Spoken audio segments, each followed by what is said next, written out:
Yang pertama, pengertian siklus air. Siklus air adalah gerakan sirkulasi akan terbentuknya air di planet bumi.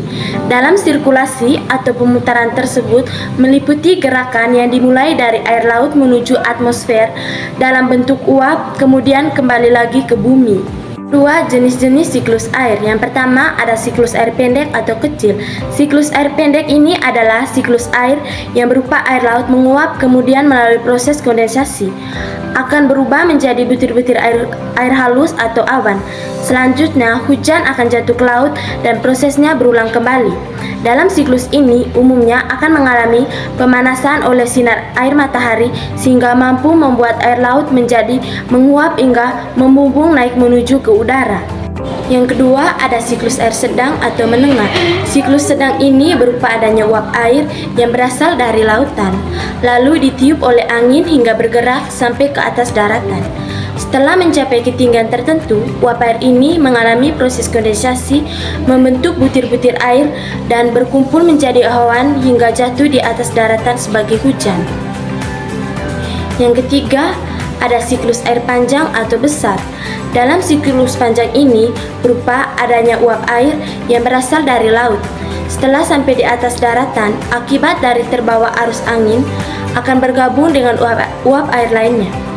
Uap air hasil gabungan tersebut tidak hanya melalui proses kondensasi saja, tetapi juga membeku hingga membentuk awan yang terdiri atas kristal es yang akan turun menuju ke darat dalam bentuk salju. Yang berikut saya akan menjelaskan proses siklus air dari bumi. Yang pertama ada penguapan atau evaporasi. Dalam proses penguapan ini terjadilah perubahan air dari bentuk yang awalnya cair menjadi bentuk gas. Ketika matahari memancarkan panasnya menuju bumi, keberadaan air yang ada di sungai, danau maupun laut pasti akan menguap menjadi bentuk gas. Yang kedua, kondensasi. Kondensasi adalah suatu proses yang mengubah air dari bentuk gas menjadi bentuk cair. Ketika uap air menuju atmosfer, uap air tersebut menjadi lebih dingin dan mengalami perubahan bentuk kembali, yakni menjadi tetesan air kecil. Yang ketiga, air hujan. Ketika uap air telah membentuk awan, apabila terkena angin, pasti awan tersebut akan terserat mengikuti arus angin.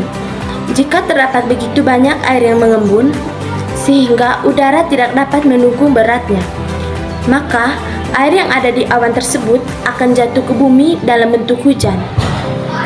Yang keempat ada infiltrasi. Proses ini adalah ketika air dari awan jatuh kembali ke bumi, yang mana pastinya sebagian besar jatuh menuju ke tanah dan membasahi hingga ke dalam tanah. Yang kelima ada limpasan. Limpasan adalah proses di mana air tidak meresap ke dalam tanah melainkan mengalir di tanah.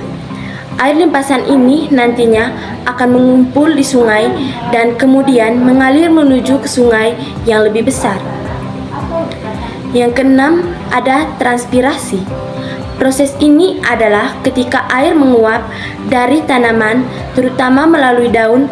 Hal tersebut juga dapat mempotensi untuk mengambilkan uap air kembali ke udara.